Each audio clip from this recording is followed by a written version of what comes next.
Ano nga ba ang dating sa Diyos kapag tayo umiiyak sa Kanya?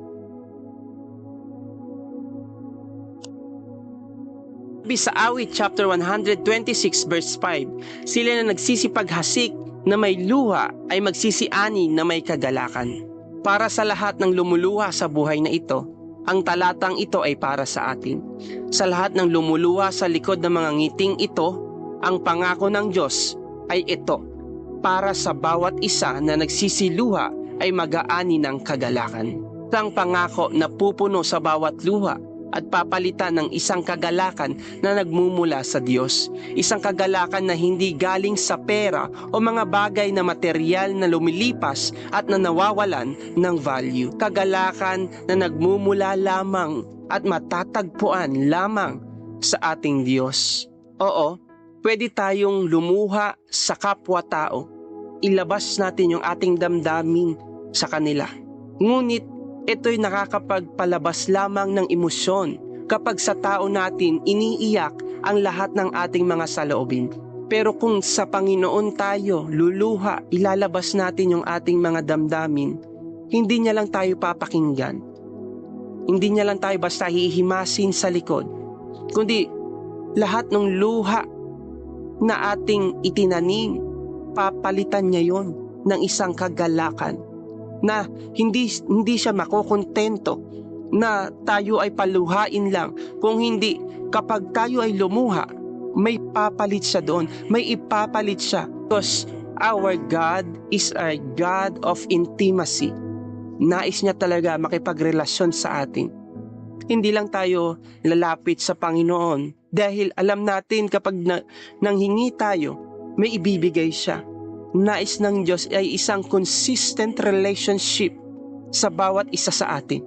Na, pupunta tayo sa Panginoon pag tayo ay lumuha at idinulog yung ating mga nararamdamang sakit.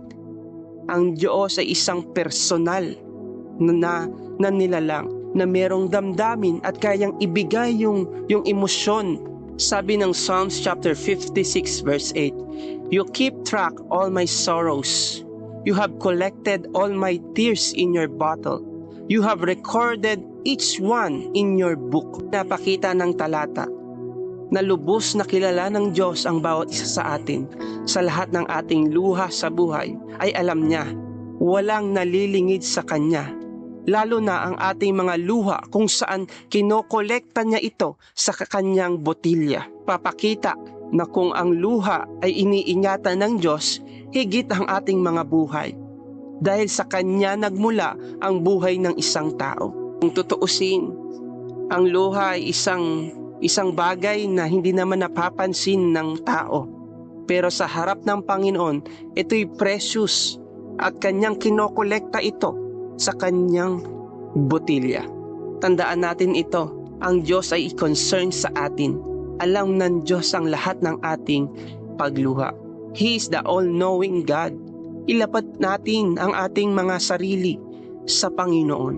Ang ating puso, ating suliranin, at maniwala tayo na may magagawa siya sa lahat ng iyon. Sapagkat kung tayo man ay lumuluha ngayon, sabi ng Ecclesiastes chapter 3 verse 4, panahon ng pag-iyak at may panahon ng pagtawa at may panahon ng pagtangis at may panahon ng pagsayaw.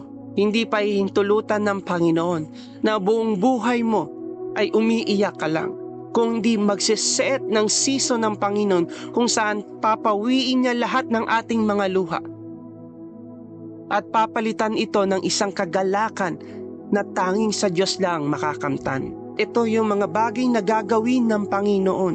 Kapag nakita niya ang isang tao ay lumuluha at lumalapit sa Kanya at idinudulog ang lahat ng kanyang pasanin, sakit na nararamdaman sa buhay na ito. Kaya ito ang sagot sa tanong na